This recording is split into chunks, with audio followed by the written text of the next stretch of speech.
Good evening, ladies and gentlemen. It gives me a great pleasure to welcome our guest to this evening event, which forms part of the LSE Festival, How Do We Get to the Post-COVID World, which has taken place from the 13th of June to Saturday the 18th. So there's still a day of these events tomorrow. And we're exploring the practical steps that we could be taking to shape a better world. My name is Tomila Lankina. I'm a professor of international relations in the Department of IR, International Relations at LSE. And I'm very pleased to welcome Elif Shafak to both our online audience and our audience here. I'm pleased to see so many people. Very popular event. Elif Shafak, as I'm sure many of you know, is an award-winning British-Turkish novelist. Her work has been translated into 55 languages, and she's an author of 19 books, 12 of which are novels. She's the best-selling author in many countries around the world. Her novel, 10 minutes, 38 seconds in this strange world, was shortlisted for multiple awards, and her previous novel, The 40 Rules of Love, was chosen by the BBC as one of the 100 novels that shaped our world. Today, we will be discussing the ideas in her latest novel, The Island of Missing Trees, a copy of which you can buy behind. There's a stall right after the event, and there will be a signing as well for those of you who purchased the book. We will explore what we as a society and as individuals can do to bring about a better post-COVID world. As usual, there'll be a chance for you to put your questions to Elif Shafak. For our online audience, you can submit your questions via the Q&A feature at the bottom of your screen. Please include your name and affiliation. And for those of you here in the theater, I will let you know when we will open the floor for questions. That will be in about 35 minutes after the discussion.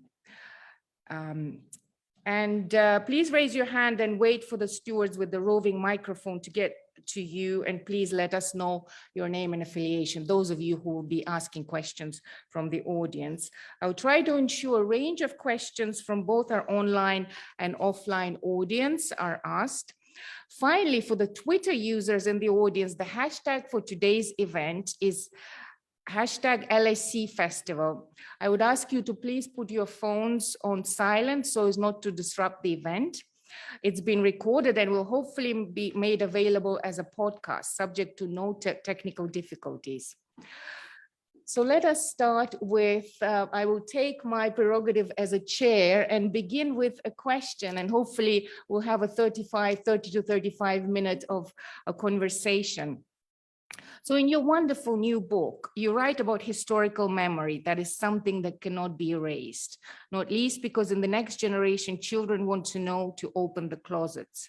How can we move on if the search for our identity is so powerful, and yet it unleashes new traumas, new wounds, so poignantly illustrated in Ada's scream?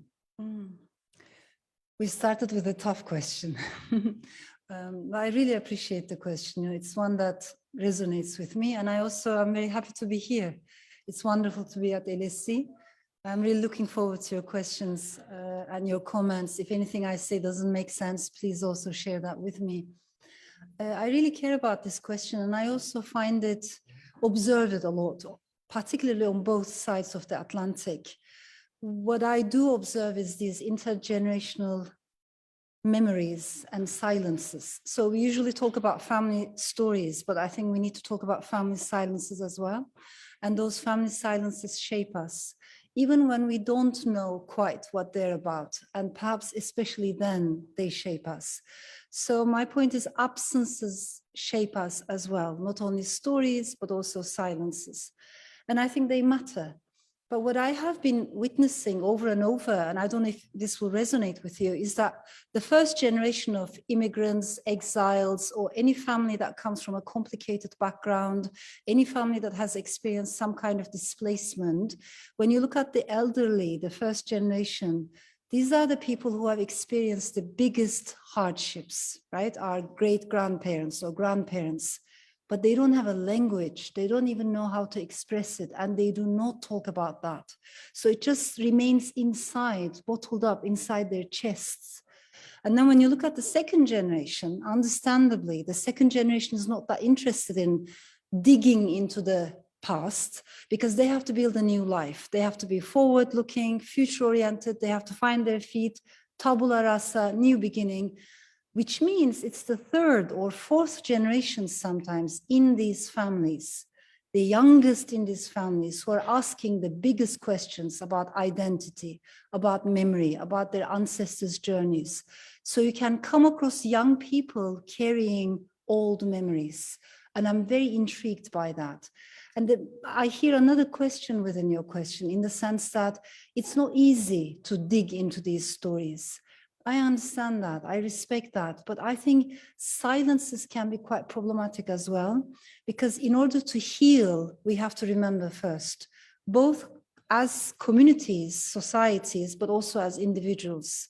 If we don't remember, we cannot repair. What we don't repair, we're bound to repeat again and again. So for me, it's a big part of healing process to be able to talk about the past, both the beauties, but also the atrocities of the past. I think memory is a responsibility. Certainly these insights, and as I was reading the book, it very, very powerfully resonated with me. And I'm sure it will resonate with a lot of you in the audience, because I come from a family of Gulag survivors. So my grandfather was born, my father was born in the Gulag, because both his parents were in the Gulag. And I also come from a family where people kept quiet about this, exactly as you write in your book. So, you know, being a Russian in a completely different historical national context, you know, I find what you're raising, also this intergenerational dynamics, very, very powerful. But I also find that different people did cope, and just as you write, deal with this very, very differently, even within the same family.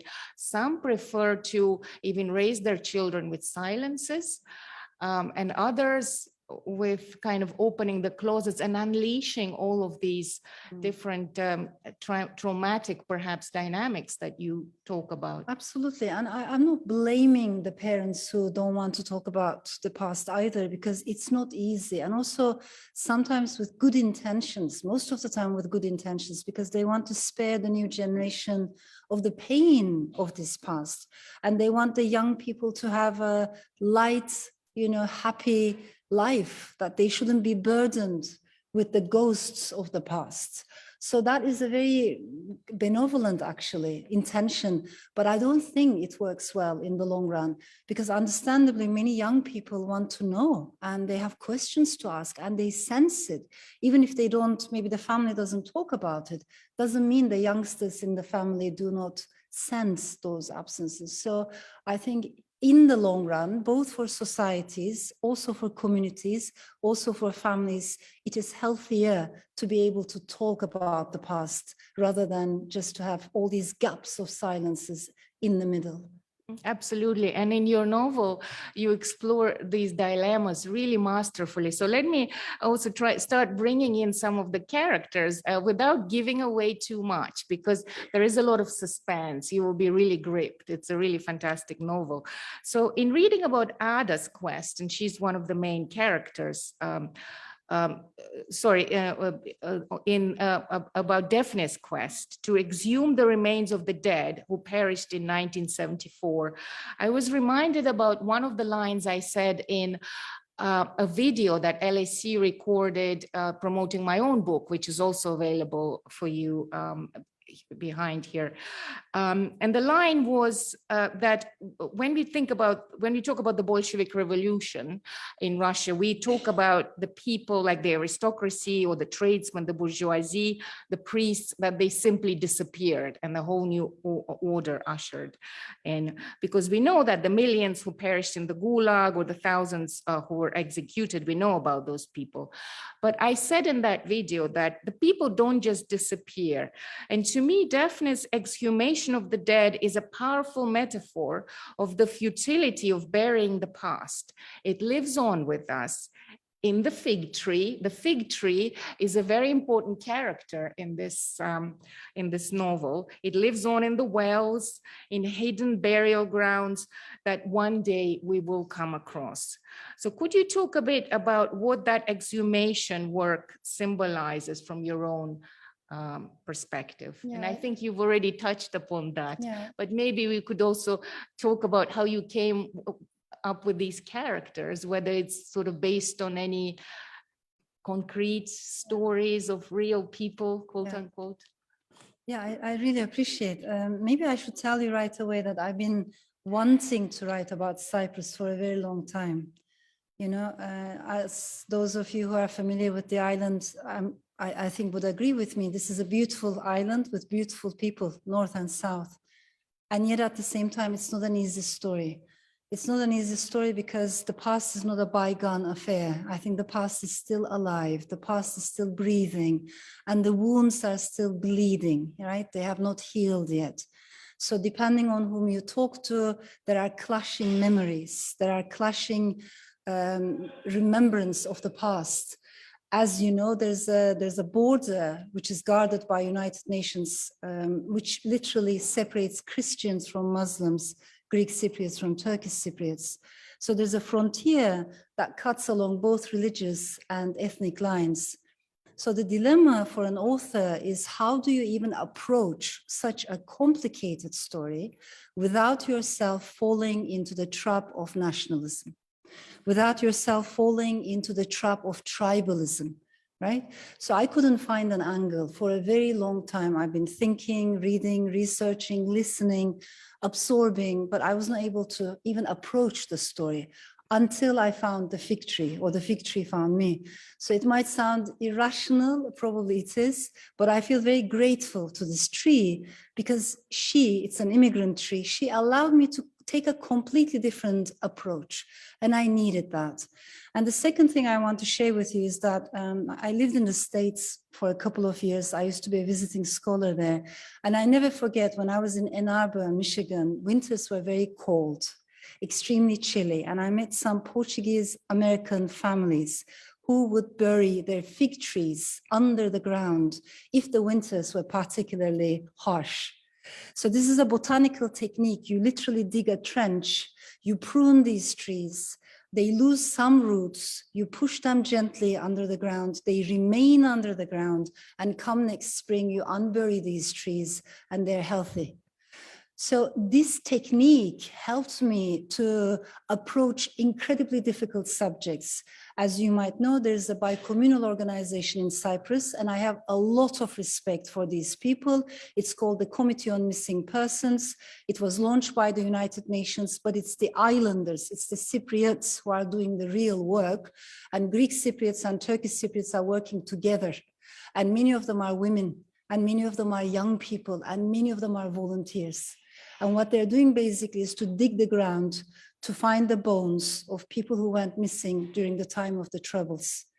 And of course, this is an incredibly moving subject that will resonate with anyone who comes from Guatemala, from Chile, from Argentina, Spain after the Civil War, Bosnia after the genocide, and most recently with the Yazidi genocide. There are Yazidi families right now who are digging the ground, looking for the bones of their loved ones. So this is a universal subject. And I think the tree allowed me to approach this issue of how do you unearth, right, pain? How do you unearth pain? The people who work for the Committee on Missing Persons, they're not digging the ground in order to revive old animosities. They're not trying to revive old hatreds, just the opposite. They want to give the dead dignity, a proper burial, a name, a tombstone, and the families, maybe a possibility for closure and the possibility for healing. So I see that work and I respect that work, but of course, these are very difficult subjects to open up. Fascinating. Since you mentioned the tree and the technique of, kind of keeping it alive in very cold climes, and in the case of your book in Britain, which is not very suitable, I am afraid to say, climate for growing, I suspect, for growing a fig tree compared to Cyprus.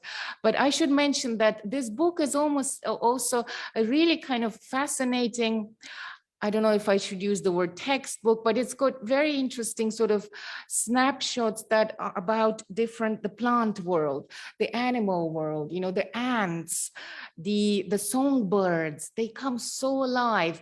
And, you know, you actually learn a lot about this other world that we don't notice, about these sentient, you know, the animals and the plants.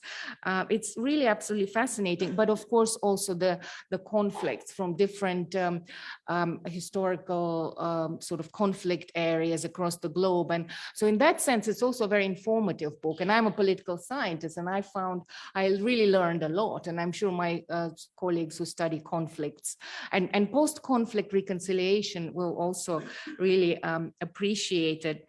Perhaps a sort of question also on picking up on some of the things you were describing or discussing just now. So the main protagonists are a married couple. Well, it begins with a couple who are lovers, who fall in love in Cyprus, and there is a very, very tragic story there. But they both have very different ways of coping with their traumas. So Daphne embraces the cause of reconciliation through exhuming the remains of the victims of the massacres, right? Communal massacres in Cyprus. And Costa is immersed in the life of plants and animals. So is there, is kind of the fig, the metaphor for the transcendental, and that is what Costa's passions symbolize? Or is it just a kind of different ways of coping with this, very, very different ways? And there is a kind of tension there. For deeply as the two people love each other, they have very, very different ways of kind of coming to terms, right? Absolutely. What is the symbolism there? You know, we've been talking about division, we've been talking about partition and tribalism, essentially. But I think in this book, I wanted to focus on those things that, despite the odds, manage to travel beyond borders. So, for instance, migrating birds, they do travel. Butterflies, they don't care about, you know, which side is Greek, which side is Turkish, means nothing. Or superstitions travel. When religions clash, superstitions travel. So if you look at the Greek Cypriot grandmother and the Turkish Cypriot grandmother, pretty much they're doing similar things in order to ward off the evil eye. Food travels. I sometimes think in the Levant, we have these baklava wars, right? We think the Lebanese think they make the best baklava. We Turks are actually very confident that our baklava is the best. And of course, the Greeks say no way. But the beauty of food is it's nobody's baklava, right? Because it does travel.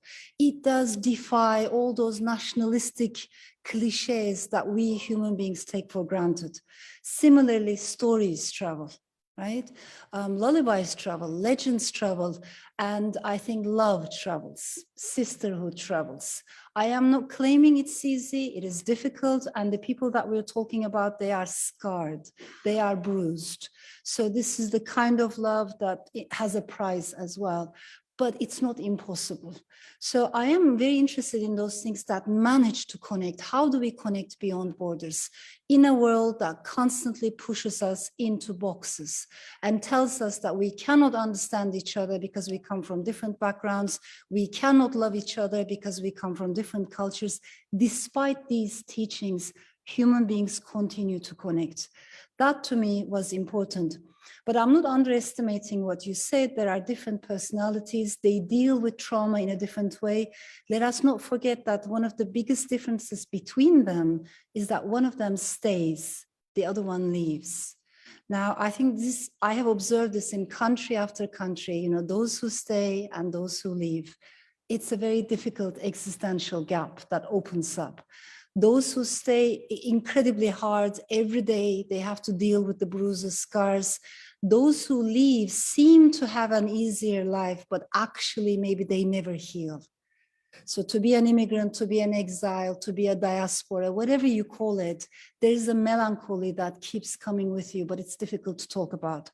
And I think the third layer we need to unpack is Kostas, as you said, he cares about animals, plants, the suffering of animals. Basically, what he sees is an ecosystem This land also belongs to trees. This land also belongs to fruit bats. We human beings were very arrogant. We think we're superior to all other creatures. We have become consumers. We consume nature and just discard it. But from a tree's perspective, if I may put it this way, there is no such thing as ugly animals, cute animals. How do we make that distinction? We think as humans, some animals are cute, some animals are ugly. That's nonsense. From a tree's point of view, everything is interconnected. So fruit bats, for instance, if we enjoy fruits as human beings, we owe it to bats who help with pollination. You know, these birds, insects, the creatures that we belittle, we owe them so much. So I think it's this emphasis on connectivity, ecosystem, which can be a spiritual thing as well, that I find fascinating. I'm a big believer in ecofeminism, and I think these are conversations that we need urgently, especially now. Can I just pick up on some of the things you said? So, you know, this kind of the notions of kind of one whole and ecosystem, but then you also talked earlier about the sisterhood, and that's where another very interesting character comes in, Miriam, am I pronouncing correctly? So she's Daphne's sister, and again, to pick up on something else you said, one of them stays in Cyprus, the other one moves to London. And there's just, and they're both very, very different, but there's also another set of characters that is brought with Miriam, along with, you know, just very kind of her rich world of, I don't want to use necessarily the word superstition, but she's just very interesting, very kind of grounded and very earthly personality. And there she brings us to the clairvoyants and the psychics and soothsayers. And my favorite of those is a Russian woman called Madame Margosha. I'm Russian, so I thought she was, that character was really great.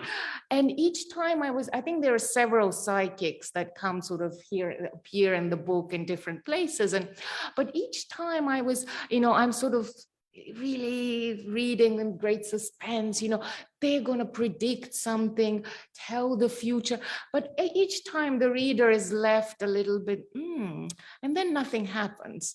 So are you trying to say, is the bigger message is that we should find our own past and future, forge it ourselves, and not rely on psychics to navigate these quests and dilemmas? So it's almost like you leave it hanging, right? You never, I don't think, correct me if I'm wrong, any of what the psychics say is ever, I mean, there was something about the when she said something about the well or water, and I thought, aha, that's, you know, I read it very carefully. You see, yeah, you know, I'm very intrigued in your comments. I really appreciate them.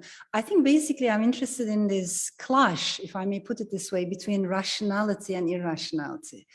And primarily because I was raised by two women. I was raised by women, my mother and my grandmother, and they were very different. My mom is very, you know, I'm using these terms cautiously, but to give you an idea, she's very westernized, very urban, very modern, very rational, very well educated. And my grandma, I think, would tick off all the other boxes. So she's very irrational. She was very superstitious, more Anatolian, more into oral culture. She had been denied a proper education for being a girl. So she was pulled out of school. And she wasn't well educated. And she was one of the wisest human beings I've ever met in my life. So she taught me that there are different approaches to knowledge. But I think my point is, from one of them, I got my respect for written culture, for books, for literature, for libraries. But from the other one, from my grandmother, I got my respect for oral culture, which is sometimes belittled, especially by intellectuals. It's regarded as a domain of ignorant women. You know, I've never had that approach. There's something there. Even in the most ridiculous superstitions, there's our deepest fears. They are the reflection of something. And also I realized for women like my grandmother or like Mariam, I feel like I know Mariam because, as I said, I was raised by such women. These women wanted to tell you things. They had very difficult lives, but they didn't know how to talk about their difficult lives. So instead they would feed you, right? So Really, instead they would feed you. And for them, food is a language. And maybe they hold a naive belief that if we could all sit around the same table and break bread together and maybe share a cup of water together, maybe there would be less misunderstandings in the world. So food is the way they communicate themselves, they express themselves. For me, basically what I'm trying to say is I do not try to dictate answers. I don't like it when actually novelists try to preach or teach. You know, I don't know the answers myself. We're all confused in a world like this. But I think it's the novelist's job to ask questions, including difficult questions about difficult issues, and then open up conversations. You know, open up free, inclusive spaces of diversity. And within that story, as the story unfolds, leave the answers to the reader. I have to respect that because every reader is going to come up with their own answers. I have met couples who have been married to each other for 45 years. They read the same book, they read it in a completely different way. I have seen very good friends. One of them loves the book, the other one hates it. Why? Because we bring our own gaze into the story. So my point is, I'm always interested in the questions, you know, about rationality, irrationality, memory, amnesia, but I'm not trying to dictate a particular set of answers. I don't know the answers myself. Absolutely, and that very much also kind of shines through this. You know, you're showing, you're not telling, and you prompting a lot of questions and also a lot of associations. You know, just to come to you, back to your point about how two different people from the same family could be very different. So, I grew up in a family where, you know, there was my mother and also an aunt, and we spent a lot of time with our aunt in the Crimea, and my mother and my aunt were complete antipodes. My mother was probably like your mother, intellectual, Oriental languages, you know, professor, etc. My aunt, her own sister, was this folk Russian woman, uneducated. She was a nurse all her life.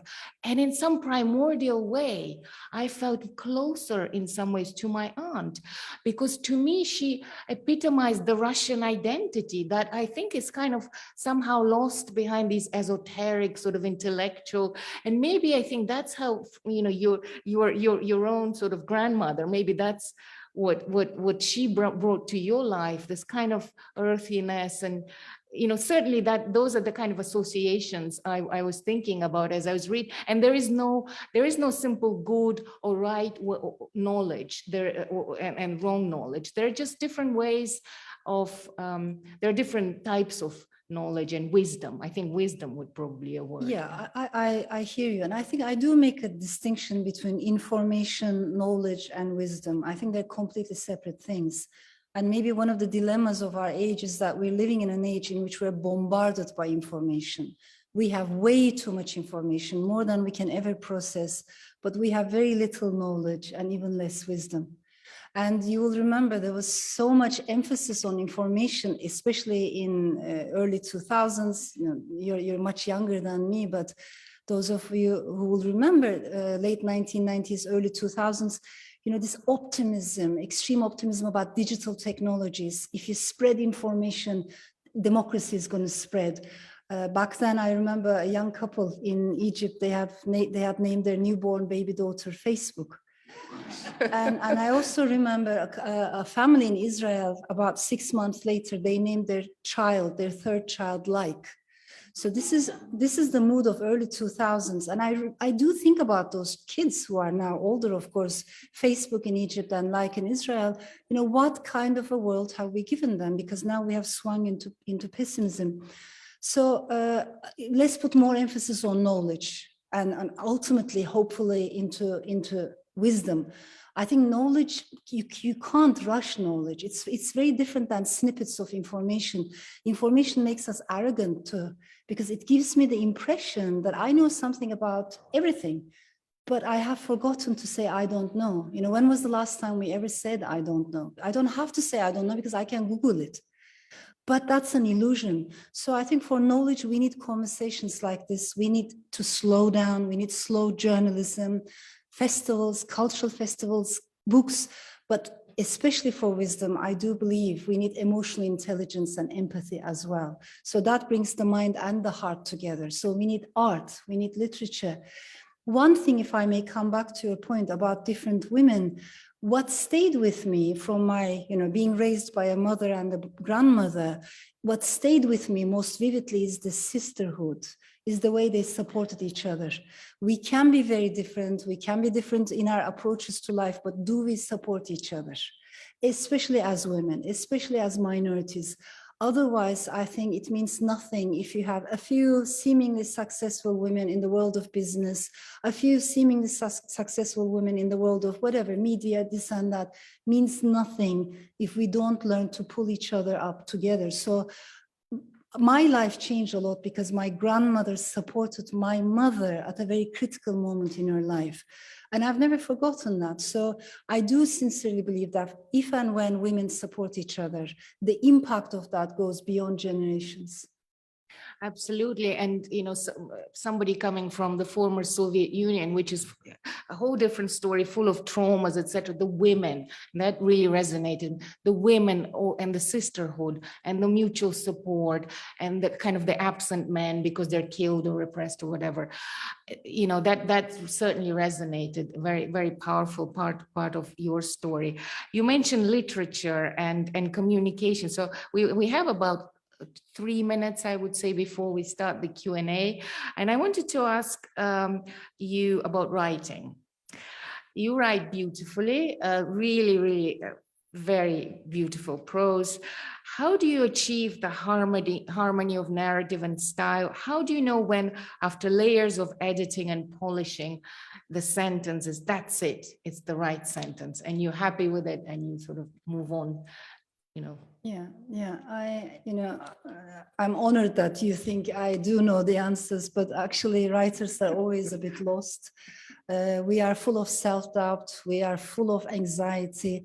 It doesn't matter whether it's your first book, 5th book, 10th book. It really doesn't matter. Some weeks you feel like, wow, I have a great story, superb. And then the next week it all comes crumbling down. And this huge valley of self-doubt you go to. What I learned over the years is that too is part of the writing process. That too is okay. Sometimes you take things out, sometimes you delete, sometimes you destroy. But I do really treasure the art of storytelling. If we put love into our labor, into what we're doing, maybe that makes a bit of difference. Like, do you really love it? Do you really enjoy it? Is important. I'm also a big believer in interdisciplinary conversations. If I may say this, sometimes readers, and it's usually male readers who do this, they come and they say, so much is happening in the world, so I read politics, I read finance, I read about technology, history, but I don't have time for fiction. My wife reads fiction, my girlfriend reads fiction. And when I hear that, I really feel sad, because as if there's this distinction, like fiction is connected with emotions and then nonfiction is connected with rational analysis. In my opinion, that's nonsense.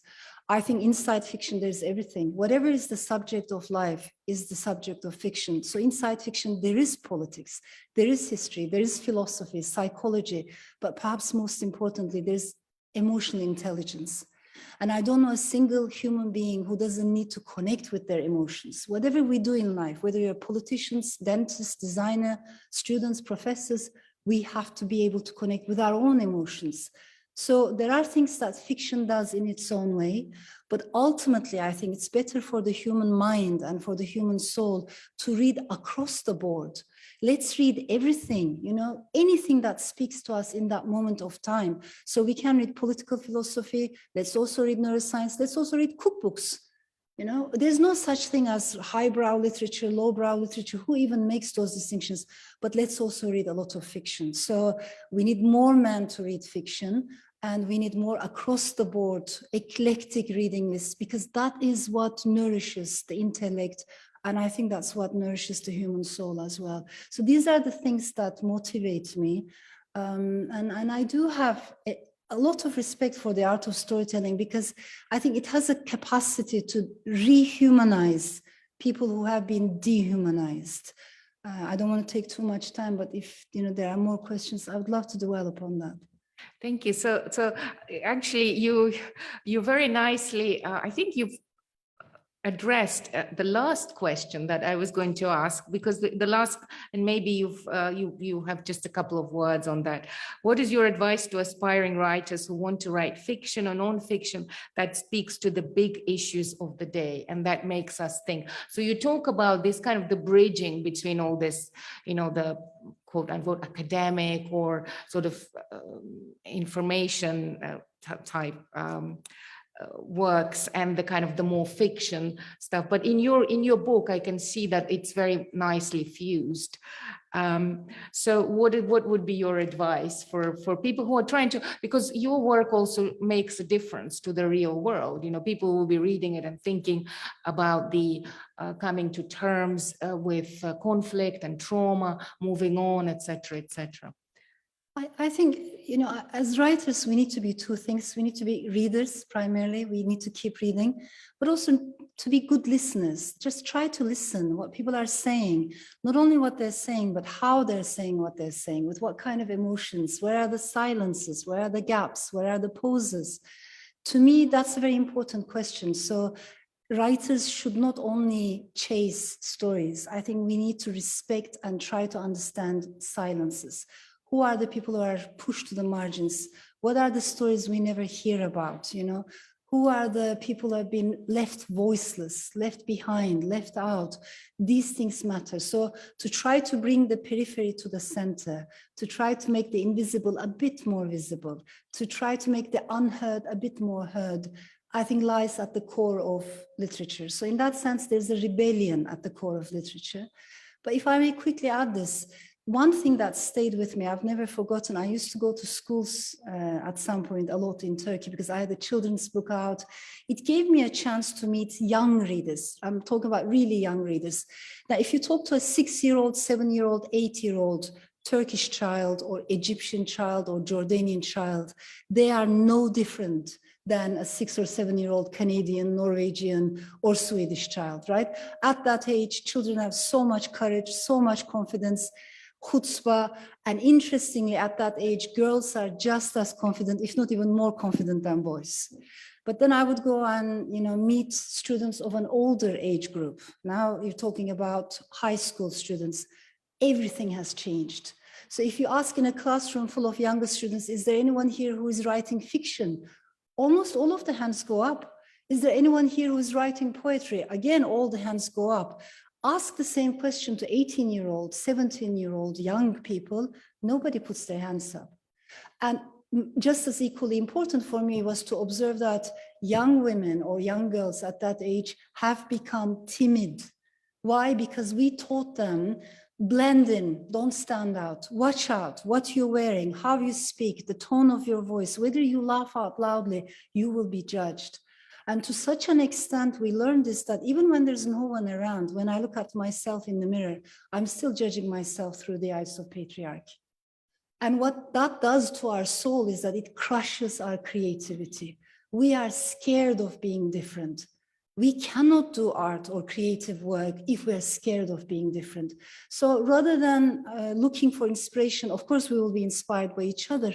But my point is just to remember who we were as children, that natural, organic, innate creativity that we always had. How do we revive that? How do we, revive our inner garden? I think is a crucial question. This is so uplifting. It's sad and depressing, but simultaneously just very sensible advice as well. Just bring out the inner. Remember what we, especially as women, what we were like. Remember what we were like, before we lost our courage. Yeah. And the confidence. Yeah. Absolutely. I think that also is very certainly strikes a chord with a lot of professional women, I must say as well. So I'm sure the audience has a lot of questions. We'll move on to the Q&A. We'll have to end with the Q&A session at 35 minutes past 7. We do have some time. So we'll start with the audience in the hall. And those of you who are joining us online, please type your short questions into the Q&A box. We'll try to answer as many possible. Name and affiliation, don't forget that. So thank you very. Oh, sorry. So there's a question there. Yeah. Okay, so we'll start there. Yeah. Hi.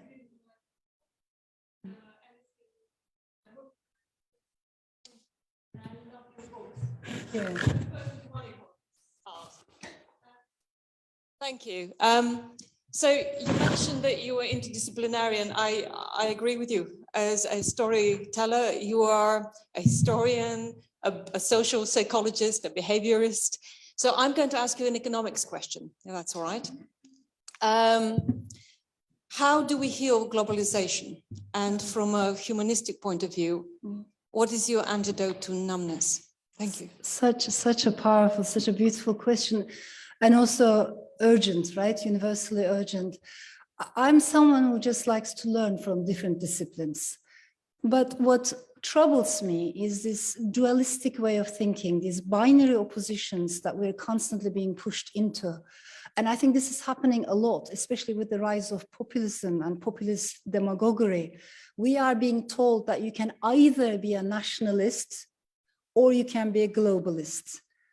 I don't want to have any of these options. Can I not please have a third option, maybe a fifth option? Why don't we create a ninth option? Can we not have a new narrative? I think we can. My point is, I think it's such a shame that at a moment when we have climate destruction, it is happening right now, yeah, in front of our eyes, at a moment of widening and deepening inequalities, at a moment when there's such a huge backlash against women's rights, but also LGBTQ plus rights, at a moment when democracies are so fragile, and also at a moment of pandemics, you know, we will see more of this, when everything shows us that we are interconnected to such an extent that a virus originating from one part of the world can affect the lives and livelihoods of people continents away. It all shows us that we are interconnected. At such a moment, what we are doing is to revive tribalism. What we're doing is to revive isolationism. I don't think we can solve these global challenges with the language or the rhetoric or the forces of nationalism. So I'm a big believer in international conversations, international solidarity, but I honestly think, and more I've come to believe in this as years go by, especially women and minorities do not have the luxury of being apolitical. Our voices matter. We have to speak up. I know it's not easy, and I'm not talking about party politics. I'm not interested in that. I'm definitely not talking about partisan politics. I'm talking about politics in a feminist sense, by which I mean wherever there's power inequality, that is politics. So you might be talking about sexuality. You might be writing about gender discrimination. That's also political. But what my point is, we need to hear each other's voices. And you so kindly mentioned the word numbness. I think it's so crucial. This is a moment in which we're all burdened, bombarded by lots of negative emotions, whether it's anxiety, fear, disappointment, bewilderment, frustration, all of which is human. But if there's one emotion that really scares me, it's the lack of all emotions, and that's numbness. So the moment we stop caring about what's going on in Afghanistan, you know, if girls are stopped at school gates, but if my answer to that is, well, it's happening somewhere else, right? The moment we stop caring about each other's stories, sorrows, pains, and we retreat into apathy, and we become desensitized and disconnected and indifferent, I think that world is going to be a much, much more difficult place to live in. So yes, it's a world of anxiety, but we have to make sure it is not a world of apathy. I see a hand, the lady here. You pass the microphone. Yes, you. Hello, my name is Laika. I'm a PhD student from Cardiff University. Thank you so much for the discussion. My question is that I'm interested in knowing, when you write, who do you imagine your audience to be? Thank you. Beautiful question. I honestly don't have a reader in mind. And this is something I learned early on. Actually, it was a reader who taught me this. If I may share it with you, many, many years ago, when my first novel was published in Turkey, I received a letter from a reader, a university student, 8 pages long, an amazing literary analysis. She was pointing out things that I had no clue were in the book. You know, she had found lots of connections that I wasn't aware of. It was beautiful literary analysis, and she had loved the book. But the last page of the letter ends by saying, she says, I have a friend, we come from a very similar cultural background, and she describes their socioeconomic position, you know, how she dresses up, everything. She gives me all these clues. And she says, this is my best friend. We share every secret. You know, there isn't a single thing we don't know about each other. So I loved your book so much that I gave it to her. And she started reading 45 pages, and then she returned and she said, what kind of a book is this? So the reader was puzzled, genuinely puzzled. And the letter finished by saying, which one of us is right? You know, am I right? Did I get your book right? Or did she see something that I couldn't? And the beauty of literature is that there's no right or wrong in that sense, because as we mentioned, every reader brings their own gaze. So when I look at human beings, I really do not see categories. I don't put people into categories. And I know even people who come, these young girls I'm talking about, they're both Turkish, they come from Muslim and conservative backgrounds, you know, and they read the book in a completely different way. So that to me is always the key. Every reader is different, like our fingerprints. Every reading is unique. The only thing I makes me happy is that to think, you know, if the story I'm writing means anything to someone I've never met in my life, that makes me happy, because writing is a very solitary task, especially the life of a novelist. Walter Benjamin used to call it the loneliest art form, because when you do other art forms, you cooperate with people. But when you're a novelist, you're really alone for long stretches of time. So to learn that the story that you have imagined when you were all alone means something to someone is can be incredibly moving. That's the only thing I try to keep in mind. Let's try to get a gentleman at the back, please, from this side. Thank you for your thought-provoking arguments. I want to. Could you please stand up so Yeah, we can, because we can hear you better that way as well. So if we view a Russian invasion of Ukraine as the most recent case of a foreign-induced civil war, in a similar fashion as Russia did to Georgia or Moldova or the US with Serbia, so then for the reconciliation purposes, should we forgo cultural and language differences for the sake of unity, or rather strive for the ultimate self-determination in the context of wars, genocides, and keeping in mind the intranational and international diversity? Thank you. Tough questions you're asking me, but incredibly important questions. Like you, I am appalled by what's going on in Ukraine, the war, the invasion, the occupation, and also there are very difficult subjects that I don't think we're talking about enough, which is violence, sexual violence, gender violence, how violence is used as a weapon of war. We have seen this against women, against minorities. You know, these are difficult conversations that we will be having. We're not having it yet. The humanitarian crisis, the suffering of families, and destruction of cities and culture. So all of this is incredibly important. How do you heal? How do you, reconcile? I'm not in any way underestimating the importance of this, but my point is I do make a distinction between governments and the people. And I know also, first of all, I do prioritize right now the stories coming from Ukraine. There are so many stories that we need to learn, and we need to help, and we need to connect. Also, we need to connect with Syria. Also, we need to connect with Afghanistan. We have to, at the heart of it, I think we need to bear in mind that we're citizens of humanity. To me, this is so important. In this country, we have heard politicians saying, if you're a citizen of the world, you're a citizen of nowhere. Right? Did we not hear this? I want to, defy this argument. It doesn't mean that you have no love for your own country. It doesn't mean that you have no care about your ancestors' land, but we can have multiple belongings like concentric circles. So while you are from here, you can also be from everywhere. You can also be a citizen of humankind. So I think it boils down to identity. But also let's bear in mind, and correct me if I'm wrong, but I think there are many people in Russia who are very brave and who are trying to protest to the best of their ability. It's not easy to live under authoritarianism. So I don't want to lose sight of that either. You know, people who go out and protest on the streets knowing that they will be arrested, knowing that they will be losing their jobs. There's a part of me that also wants to amplify the voices of dissidents in authoritarian regimes.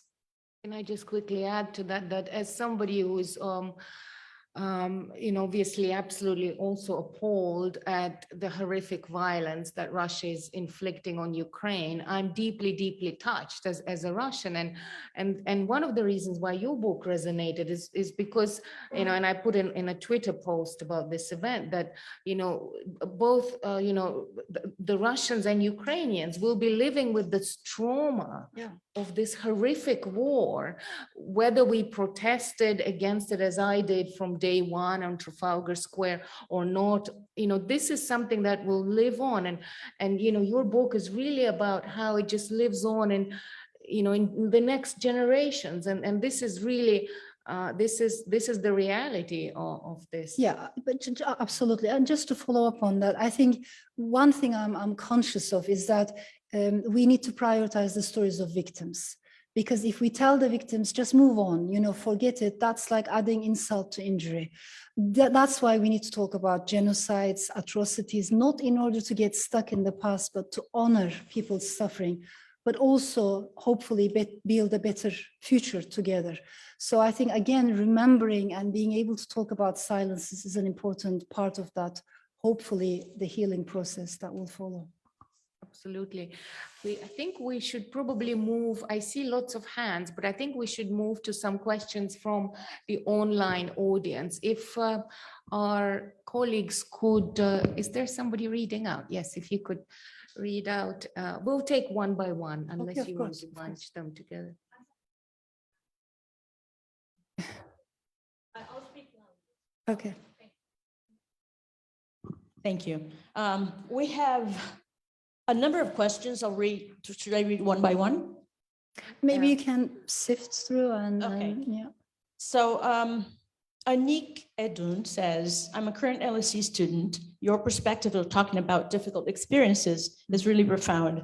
However, could it perhaps be that older generations refuse to talk about a difficult past so as not to relieve their traumas? Vyomesh Tanki, an LSE alum, says, can you say a little more today about what you mean by inherited pain? Yeah, beautiful questions. Really appreciate. Again, I think I'm going to go back to trees because there are very interesting scientific studies that show trees that have experienced some kind of trauma, like wildfires or droughts, can respond differently to upcoming traumas. Not only that, but trees that are descendants, saplings that are descendants of trees that have experienced traumas also can respond differently. So in nature, actually, many scientists are asking these questions. Does some kind of, I'm not going to call it memory, but something is transferred from one generation to another? How does trauma change the structure, the character of a being? But when it comes to human beings, I think we find these questions very hard. We talk about how we inherit maybe the shape of our forehead or the color of our hair from our great parents. But do we also inherit something as abstract as sorrow? Do we also inherit something as abstract as melancholy? How do you explain the fact that within the same family, maybe you have 3 siblings, 2 of them are more cheerful by nature, but the third one is a bit more melancholic, as if it's the third one who is carrying, the stories of their great parents. I know these are abstract questions, but they're very important for fiction. And this is something that I observe again and again. So there's a moment in the book in which it says, family traumas, if families are like trees, then family traumas are like the resin that trickles down, they do that, very gradually falls down. So they trickle down generations. So I think we need to talk about inherited pain, the possibility of inherited pain. But again, my point is not to be stuck in the past, but to learn from the past, to understand that memory is a responsibility. If I may quickly add this, maybe because I come from a country that has a very long history, rich history. Turkey has a very long history. That doesn't mean we have a strong memory. It doesn't translate into strong memory. We are a society of collective amnesia in Turkey. Our entire relationship with the past is full of ruptures. And when you have these voids, usually those voids are filled in by ultra-nationalistic interpretations of the past that always talk about this glorious past. But as a storyteller, I know the story of the past changes depending on who is telling the story and who is not allowed to tell the story. So if you ask the same story to women, for instance, women, a concubine in the harem, maybe, you know, a peasant woman, someone who had no power, the story of the empire can change. If you ask the same question to minorities, the story might change. So again, where are the voiceless? Where are the untold stories? I think those are important questions when we're talking about trauma or inherited pain. Can I read a comment from a reader? Yeah, of course. Susan Wolf, sorry, she says, my grandparents were all immigrants to America. I barely knew them. My parents too busy making their way. I lived far from their parents. The last house we lived in, a house in a town we left when I was 9, a house in which I felt so safe, in a neighborhood I knew and loved. In the backyard of that house, something I had forgotten until this talk. In the backyard of that house in Georgia, with the sun shining on the leaves and the branches close to the ground, inviting me to climb them, was a fig tree. Amazing. Thank you so much for sharing. Amazing. Beautiful. Let's take a couple more questions from the live audience. I think I see a hand, the lady in the first row. We'll start with you. Thank you. My name is Ayşen. I'm a child of Turkish Cypriot parents who came here, and I'm here with my book club colleagues, Mariana and Pani. So I'm a Turkish Cypriot, 7, and Greek Cypriots here. So we read this book in anticipation to read about Cyprus. Elif, thank you so much for this book. It's so eloquent, so beautifully written. And I'm a reader as opposed to an audio listener. Mm-hmm. And we were saying earlier, this book is one which would actually be listened to really, really well. It's just beautiful. And just hearing you today, you're so eloquent. Well done, thank you. Yeah. My question is really about your research, because as you pointed out, it's very difficult to form a view when you're writing about such an emotional subject, and you know, there are things that people would never agree on. So how did you conduct your research to write this beautiful story? But may I thank you for every word, really. It means a lot to me. And to see you having this book club together, I think it's incredibly moving. I honestly think women are going to change the world. I honestly think minorities are going to change the world. And these are the conversations that we need. So it's amazing that, you know, what you are creating together. I'm very moved. Also, your words mean a lot to me because, you know, this is your island. And thank you. The research was really crazy because I at some point my reading lists were like the lives of mosquitoes, asbestos mines in Cyprus. It's just this crazy, completely seemingly unrelated things. But in my mind, they were related. What I tried to do was constantly keep learning because, you know, I also wanted to unlearn what I knew because having been brought up in a Turkish family, and I had family members, relatives who had been soldiers, as Turkish soldiers in Cyprus, you grow up with stories about the other.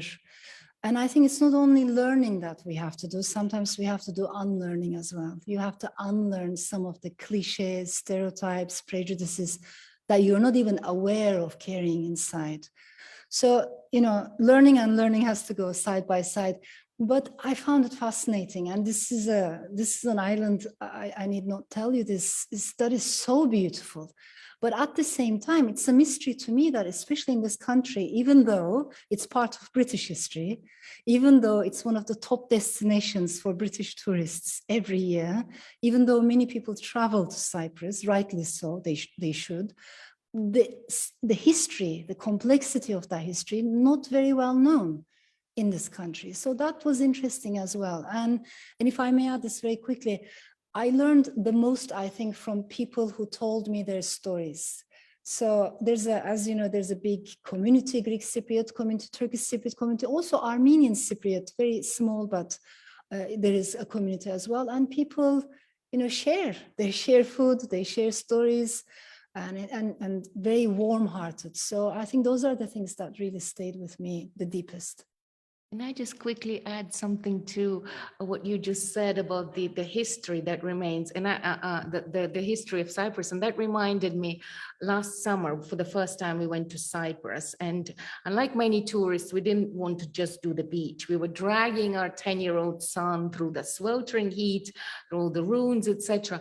And what struck me is that so much of the history you learn about through the unwritten. So for instance, we'd come across a deserted mosque in the Greek part of, the island, and there would be hardly any information about, and you sort of have to imagine those people coming in, praying, the community, the life. Now it's all deserted, weeds around. It's what remains unsaid. And, I do think there's probably still a lot of conversations that needs to be done and need to be written down. Of course, absolutely. And if I may share this with you, at the back of the book, there's a very little bibliography if anyone is interested.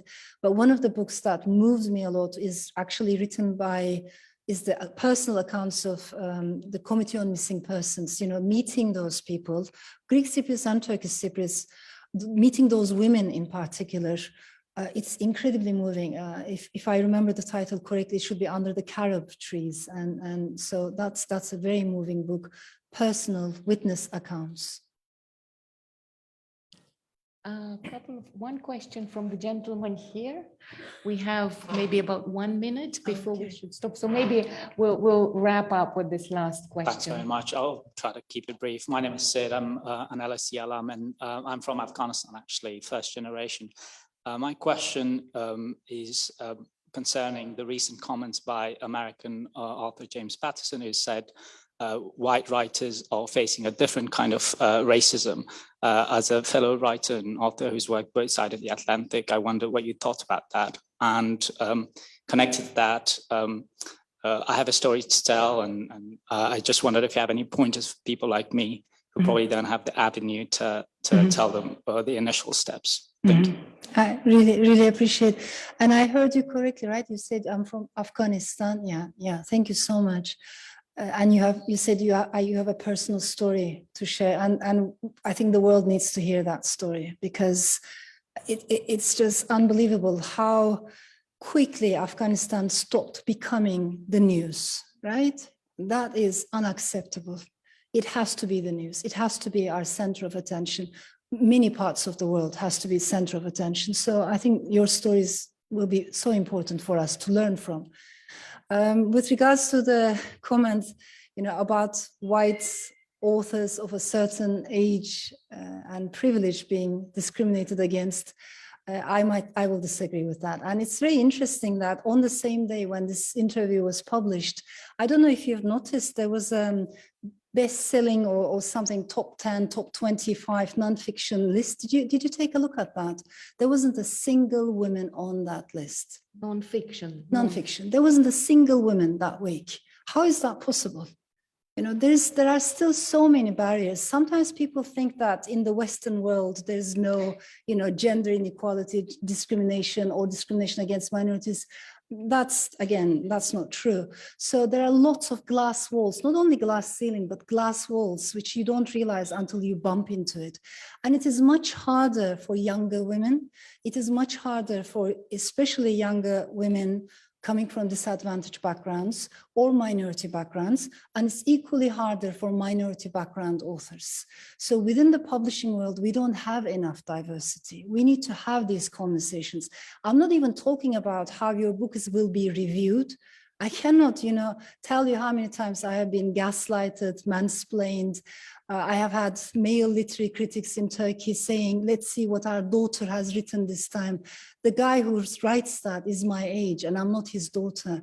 you see, but just because he's man, he thinks he's somewhere above. So I'm not even talking about that, but even the process of getting published, how your book will be received. There are lots of glass walls, and it's harder for minority background authors.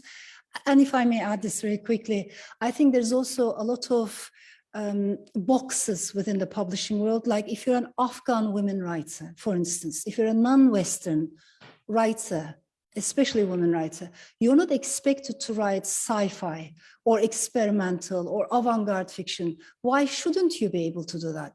You are expected to write novels that tell, how sad life is for Afghan women. You might want to do that, you might not want to do that. It's up to you. Or maybe one book will be like that, the next book will be something completely different. Why are you or why are we denied that kind of freedom? You see what I mean? So especially non-Western authors or authors from minority backgrounds within the Western world are very quickly put into boxes, and you're expected to write in a certain way. It is a big, big struggle for all of us. And we need to share these stories so that the publishing world learns to become more diverse, more inclusive, and more egalitarian. So much to chew over and absolutely fascinating. So it's so many just really interesting insights, including about the way the publishing world works. But thank you so much, Elif, today for a very, very interesting, fascinating discussion. Thanks to everyone for your great questions. There are lots more exciting events coming up. There's an event tomorrow. Do take a copy of the program on your way out if you haven't got one already. Check it out. Also, there's lse.ac.uk/festival, the website. Copies of Elif's book, and dare I mention my own book, which also has some real life stories about the merchants in Bolshevik Russia who survived and lived through a lot of traumas, and actually their emigre relatives in America. So really fascinating stories there as well. But Elif's book are available for sale here. She'll be staying around for signing. Please join us for a drink and join me in thanking Elif Shafak. Thank you very much.